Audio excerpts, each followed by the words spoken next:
TV family, catch us live on your TV screens. Certainly catch us live on your TV screens every weekday between the hours of 4 and 5. If you have just joined us, I won't get the Snala. We are talking all things finances and the relationship young people have with finances, whether it be saving or maybe your life stage and everything in between. And joining us right now is a gentleman that does education, financial education, that is on YouTube, also on TikTok. Sometimes it's available on Twitter. I can give advice here and there. He goes by the name Ivyn. Welcome to the show. Thank you so much for having me, my brother. A lot of people are on YouTube doing a lot of things, Yeah. makeup, this and this and that. What made you decide finances? I think it's all about the passion you have and Okay. what impact you want to have.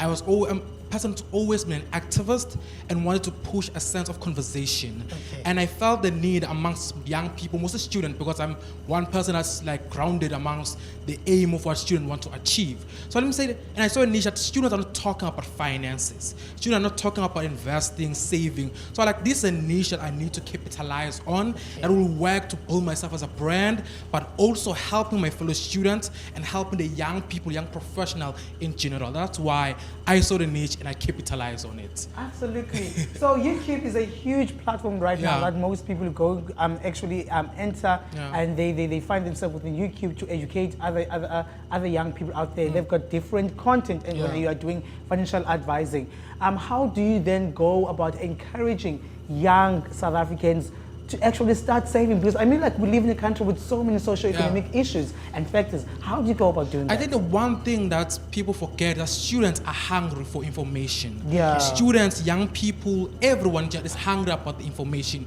But the problem is how the information is translated to them. Okay. So my ambition, my aim is to simplify it in the most simplest way possible. Because remember, students want to invest, they want to save, they want to budget, they want to earn extra money. Yeah. But the problem is the information is available out there is hard for them to understand. So my aim is basically to simplify it. If they want to talk about the tax-free savings account, what is that? How do you Yeah. make someone who's the first year at university getting 1.5 from NSFAS understand the tax-free savings account, understand investing to shares, understand creating a savings account, all of that things, just to simplify the most simplest way possible. And trust me, students, young people will start doing it. A lot of young people feel that they're still young to start worrying about all of that, savings, investments, because they feel they don't Yeah. have an income yet. What's your stance on that? Is it important to start as early as possible? Can you also spend on imali and then you'll know where to locate your money? I think the one thing that we tend to forget is that saving is a lifestyle. Saving is a habit you need to build.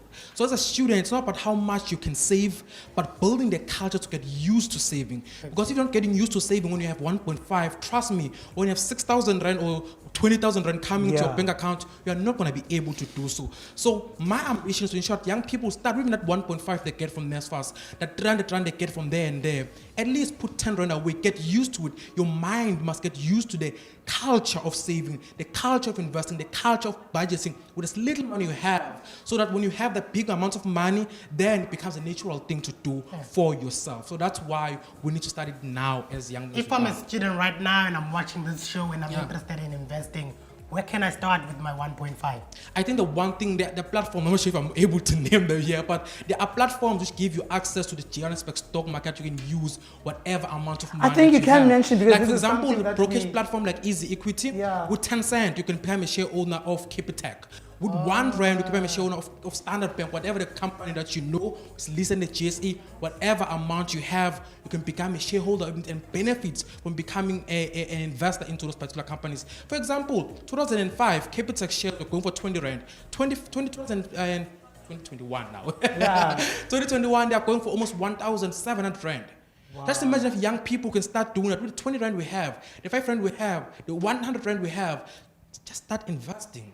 Why do you then think this information is not easily accessible to young people? Gatekeepers. Yeah, why? Gatekeepers. Yeah. Because we have a huge amount of people that benefit from you paying them to get this information. Yeah. So we have so many of those people because they are benefiting from people that come and pay for it. So I believe that let's make the basic, the primary thing easy to understand. Then yes, for the advanced thing, you can make people pay because you went to school for it. You want to spend your time to learn about it. Yes, you can charge, but the basics, guys, you need to charge people. So the gatekeeping, the most primary things is what's stopping us from investing, from saving as young people. They are gatekeepers who use big terms, which are not necessary. Sometimes you can break them down the most simplest way without having to waste your time. So I think that's the one problem that's stopping us from getting into it. And topics like this on social media, a lot of people like to throw around the phrase, check your privilege.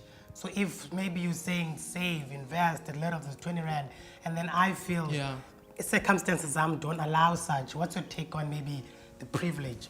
I think there's one thing that we cannot run away is that we cannot speak to everyone. Some circumstances are beyond our control. You can speak about investing because you're in a level that allows you to.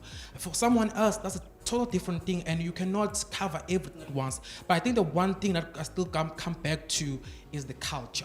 Because how much we are struggling, how much like there are students who are earning 1.5 from Nestle, but must save and drive back home. Because back home there's no food. But what I'm saying is that just try your utmost best just to build the culture. I'm not saying, I would never preach about the amount. I preach about the culture, that you get used to it. At the end of the day, you're going to move away from the university sphere, you get 1.5 from NSFAS, whatever the case may be. Then you get to the employment field. Now you can be able to provide back home, but you didn't build up the culture. Now you are in a position of disadvantage, and now you're into debt and all those things, but the culture was never built. That's why I never preach about the amount, but I preach about the culture. I think that's the most important thing. Now let's go back to your content. How has your content actually made it easy and accessible for young people out there to start thinking, actually I can save like 10 Rand from like 50 Rand. I think I utilize platforms young people are at. As I said, I'm in TikTok, I'm in YouTube, I'm in Twitter. Those are the platforms young people are at. And I don't try to use big words. I always try to say simplicity is the best. Simplicity. You're speaking about dividends. Break them down to the simplest way possible. That young people say, oh shit, I could. Part of that. No one had that though. No one had that. So I think I break it down the most simplest way possible, and young people love it. Literally, young people love it, and they're engaging.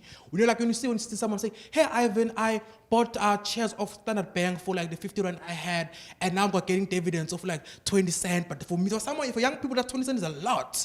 Like imagine getting paid for doing nothing. For young people, like they feel the love and the passion. Imagine that 20 cents in the next 30 years. You see, I'm sure the interest also grows and it becomes compounding bigger interest comes to play as well. You see? Absolutely. We're still going to talk to Ivyn and of course joined by sis Linda, talking all things young people and their relationship with money and of course when it comes to saving. This is Ekse White Show on Cape Town TV. Snala Boy Fliki join us alongside our Ngedulaze. We are taking a quick breather. We still have more to talk about right there on the show. And we want you to become part of the conversation.